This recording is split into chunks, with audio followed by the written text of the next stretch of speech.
na Piracaba, que é perto da minha casa. Putz, já fui lá. Já foi lá? Já. Que é uma vila inglesa do Silent século Hill XIX, a brasileira, Silent Hill Brazilian, Silent Hill brasileira. E, cara, tem uma lenda do lado da outra. A gente tem a lenda Mor, que é a lenda do Mas véu aí da eu não acho que noiva. não mora na maldição. Então, mas eu acho que a pessoa fala amaldiçoado Assombrado. no sentido de muito ruim, Entendi. muito... Então, porque Nossa, assombrado, o lugar mais Paranapiacaba assustador tem pra essa mim a história. vida inteira. Foi, eu vou em 400 mil cemitérios. Putz, vou em agora eu casa... quero saber. É o meu quarto.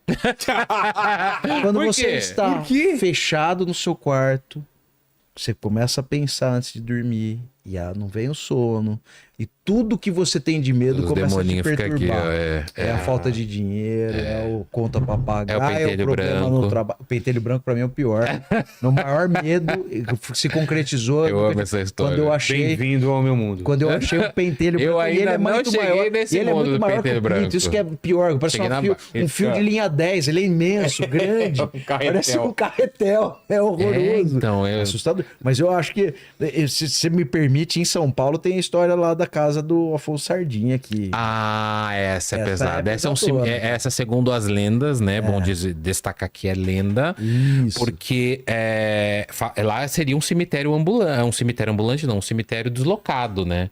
Porque falam que a casa do Antônio do Afonso Sardinha foi construída com vísceras de animais e Lá humanos, tem uma placa. né? Víscera de animal tá escrito Tem a placa. lá. Lá não É. tem erro. E vísceras, essa casa é uma casa em que a argamassa, que é feita de taipa de pilão, que é um tipo de massa feita por barro e madeira, socado. A mistura é feita com vísceras humanas. Tá na placa lá. Se for lá agora, foi interessante, você vai lá, você lê que tá isso. Mas os conspiradores teóricos da conspiração falam que, na verdade, a mistura era de vísceras humanas. E eu vou falar a verdade, eu não duvido, porque a história dele é uma história muito... História de ele foi escravidão, o cara que inaugurou a escravidão em Angola, que invadiu aquele lugar, Pico do Jaraguá é um lugar sagrado para as entidades, se eu não me engano, eram os canindés e os carijós. Se eu falar algo, se alguém quiser me corrigir, fica super à vontade. Porque meu compromisso com a história é assombração. Então, se eu errar o nome das etnias, por favor, me corrijam. Mas era um lugar super sagrado e ele vai lá, instaura e inicia a mineração de ouro. Ele acha ouro no Pico do Jaraguá. E tem umas histórias, assim, uns contornos, porque ele era o velho, né? Tem o Afonso Sardinha velho e o novo era o filho dele. E eles eram terríveis, eram matadores de indígena. Não tem? Então lá foi um lugar de conflito, de morte conflagrado. E as histórias, como o Dani falou, nesse universo, vamos lá, usar mitologia, mitológico, lendário, é de que a casa era uma casa realmente assombrada. Tem um perfil que eu acho que é um portal do bairro de Pirituba, que conta algumas histórias de lá, alguns relatos de história, e as duas mais impactantes para mim são a de que em uma ocasião o segurança do lugar ouviu coisa caindo lá ouviu dentro. uma briga lá dentro, falou, cara, ligou pra polícia e falou, pelo amor de Deus, vem aqui que os caras estão quebrando a casa inteira. Os caras abriram, não tinha ninguém. Não tinha ninguém. A polícia chegou a ouvir. Eu acho que desse caso, Thiago, tem até boletim de ocorrência de barulhos que não sabiam de onde Inexplicáveis. E a outra era de que lá tentaram instalar um albergue da juventude nos anos 90, e aí vinham os gringos de fora. Vinha gringo que não sabia que o lugar tinha Que era um albergue, né? Porque é fácil, a gente já ir muito sugestionado a passar a noite num lugar desse, você vai ficar meio, né, você já vai ficar desconfiado, qualquer barulho você vai falar, bom, então baixaram tudo aqui. E esses caras falaram que ia embora, às vezes na noite, assim, que não conseguiam dormir. Porque puxava cabelo, beliscava, pegava, eram umas sensações horrorosas. Barulho no mato. Muito barulho no mato. E aí fica no Pico do Jaraguá, né? Que é bem que é um lugar caminho de trilha. Maravilhoso. Você for lá, recomendo. Tem essa história que vive nessa dimensão, mas se a gente considerar todos os fatores, talvez passe por isso. Eu digo, o Vale do Anhangabaú, ele é um lugar encantado. Ele não é um lugar amaldiçoado. Boa. Ó, o Aguinaldos... vocês já terminaram? Não, já terminou. Eu já fui emendando já. Que se a gente ficar falando aqui... O Lênin falou, será que foi o respiro? Ou... Terminaram? Vai, pode. Eu gosto do hábito. Eu gostei Vocês terminaram? Então tem pergunta. Impressão minha mãe. Já veio pegando os pratos pra lavar. Assim. Você tá comendo... Ela... Versão de rodízio, né? Tá aquele pedacinho... Não, você chega em casa, ela vai tirando sua calça. Sua... Não é assim, cara. Mãe, dá essa meia aí. Dá essa meia. Entendi. O Agnaldos, ele perguntou aqui se vocês conhecem a história do espírito de uma moça que anda de táxi de Belém no aniversário dela. É a moça do táxi de Belém do Pará, né? Famosíssima, pode contar. A Eliana, né? Eliana? Não, a Vogue Táxi. A Angélica. Vou de Espírito da Angélica. Cara, essa história é maravilhosa. Inclusive, o Ulysses Campbell, que é de lá, de Belém do Pará, ele foi na casa. Agora ele foi, né? Ele foi na casa. Não sei se foi agora ou talvez ele foi de novo, mas quando ele foi lá no podcast, ele contou dessa história que ele foi na casa dessa moça de Belém do Pará. Como era o nome dela mesmo? Eu também não vou lembrar, mas a história era o seguinte: ela gostava de andar de táxi no momento que os táxis estavam ali começando e tal, lá em Belém do Pará. Então o pai dela pagava pra ela andar de táxi sempre no aniversário dela. Então ela entrava no táxi, dava uma volta pela cidade e ela gostava de ver Belém do Pará crescer, os prédios, as casas e tal. E aí ela morre. Josefina Conte. Josefina com PH, né? Com PH. Josefina Conte. Isso, tanto que tem a sepultura dela, que tem até um taxizinho lá na sepultura. Não sei se é tipo um bottom de um táxi, assim, na foto dela. E ela gostava de andar de táxi pela cidade. E quando ela morre, quando ela falece, reza a lenda, né? Que ela... No dia do aniversário dela, ela entra no carro. O taxista tá lá esperando corrida. De repente, ouve uma porta bater. Tuc. Aí ele não olha, ele olha pelo retrovisor e já vê uma moça de branco, é ela não fala nada. Ele não olha pra trás, o que conta-se, né, que eles não olham pra trás. Eles dão a volta na cidade, aí depois na hora que termina, ela fala assim: cobre do meu pai, porque eu não posso pagar. E aí eles iam cobrar do pai, aí tem uma foto dela, tinha uma foto dela, acho que tem até hoje, na casa. E aí, na hora que eles chegam na casa, falou: ó, sua filha Josefina passeou com a gente, fez uma corrida com a gente e veio aqui cobrar, pra pedir, falou pra gente vir aqui cobrar o senhor. Aí eles falam: minha filha é essa daqui? Minha filha tá falecida, não tem como ela andar. Todo ano a mesma coisa. E todo ano ela anda e a dívida tá grande. E aí dizem que ela anda lá. E aí essa lenda ficou tão intensa na cidade, por isso que eu tô te falando, né? Assombração não é brincadeira. Respeita, não sufoque o artista. Desse meme. Respeite sua assombração local. Respeite o seu demônio local. Essa é uma frase tua, usa isso. Respeite seu demônio local. Respeite a sua assombração local. É isso aí. Seu demônio local. E aí essa ficou tão grande que na sepultura dela, na foto, tem um taxizinho. Então, quer dizer, quem somos nós para tentar falar que é mentira? Para tentar, esses taxistas estão tudo mentindo, eles estão na brisa. Cara, faz parte. A história sobrenatural, ela tá tão ligada à cidade como a história histórica, né? Lógico, a história regular. A história é regular, isso, né? cara. Mas é maravilhosa. Só fazer uma consideração. Juro que eu vou tentar ser rápido, viu, Lênin? Prometo. Não, vai.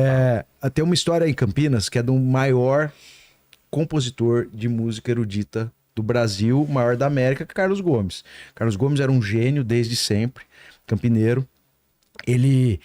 Campinas era uma cidade muito ligada à aristocracia escravagista, né? E aí ele decide ir embora de Campinas porque o pai dele era negro, a mãe era caboclona, era meio descendente de indígena, ele mestiço. Sabia que se ele ficasse na cidade, embora o pai dele fosse o cara que cuidasse de todo o cerimonial musical, quando ia Dom Pedro II visitar Campinas, era ele que fazia as recepções, porque ele era um virtuose também, o pai do Carlos Gomes. Ele decide ir embora, porque ele fala: cara, se eu ficar aqui eu não vou arrumar nada, eu vou ficar servindo esses granfinos aí. Bom, ele sai de Campinas, vem São Paulo, Santos, vai para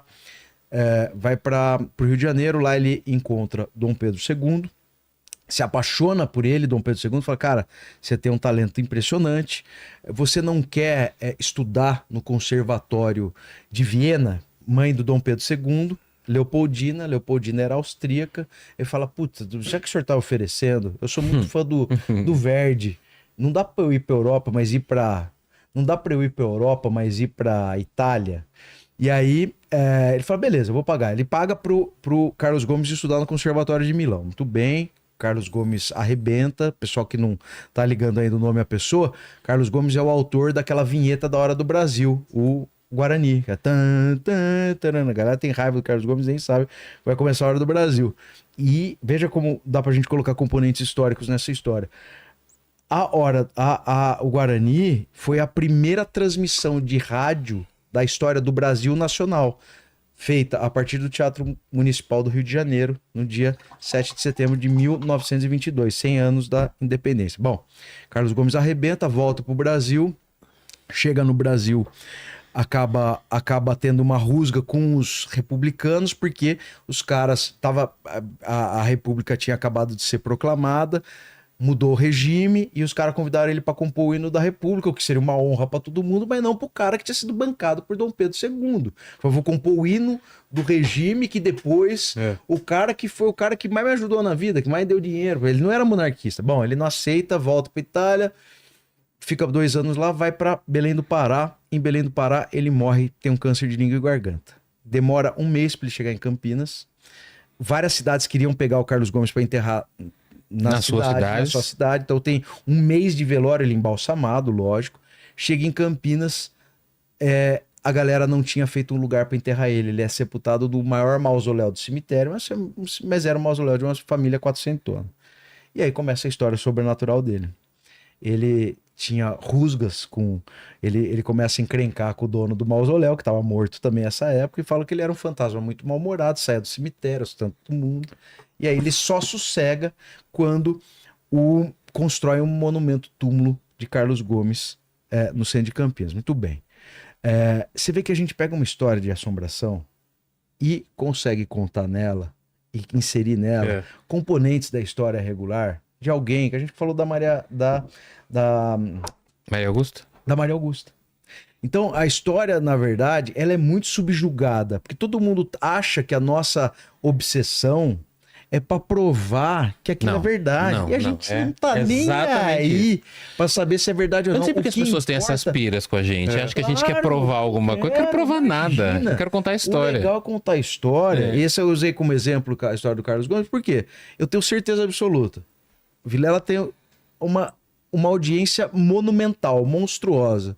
Tenho certeza que a gente vai provocar a curiosidade em alguém de amanhã conhecer a história regular do Carlos Gomes. Claro. A partir disso, fala, pô, é mesmo, que legal, que cara legal, quero saber mais desse cara. É só ver nos passeios que você faz no seu cemitério, que lota. A galera à noite fazendo o quê? Em vez de ir no barzinho, comer um estrogonofe, eles vão pro cemitério, de chuva. E a gente consegue, a partir disso, contar vários tipos de história, ter vários tipos de reflexão, como a gente teve, visitando um lugar que até alguns anos atrás... Tava esquecido. Era subjugado. Fala isso aí, né? Vou pra cemitério, vou fazer o quê? construir quadra de beach tênis. Esquece isso aí. Isso aí não... E a gente faz isso, a gente faz esse exercício de história, que é muito gostoso, porque você reencontra um senso de pertencimento. Eu falo que hoje é mais fácil de se achar. Eu sou pontepretano. Se for em Campinas, tem o Ponte Preta e Guarani, que ainda existe. Guarani já caiu, a ponte vai cair daqui 2 dias. Daqui a pouco a Ponte Preta vai cair pra Série C. Guarani caiu essa semana.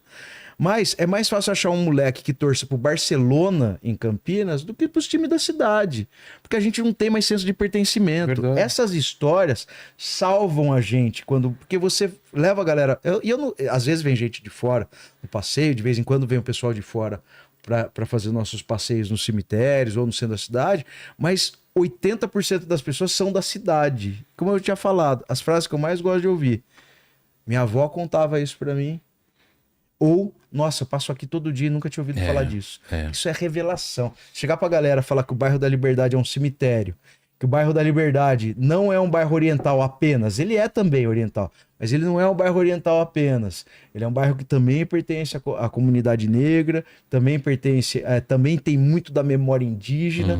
Quer dizer, isso é legal, cara, isso é bonito, isso é revelador. E com histórias gostosas de ouvir, né? No sentido de... Você pega a história do Chaguês no centro de São Paulo, aquela loucura racional, dinheiro e tal. De repente você conta a história de um milagre que aconteceu ali, onde o cara pega o metrô todo dia. Isso é foda. Eu acho isso foda.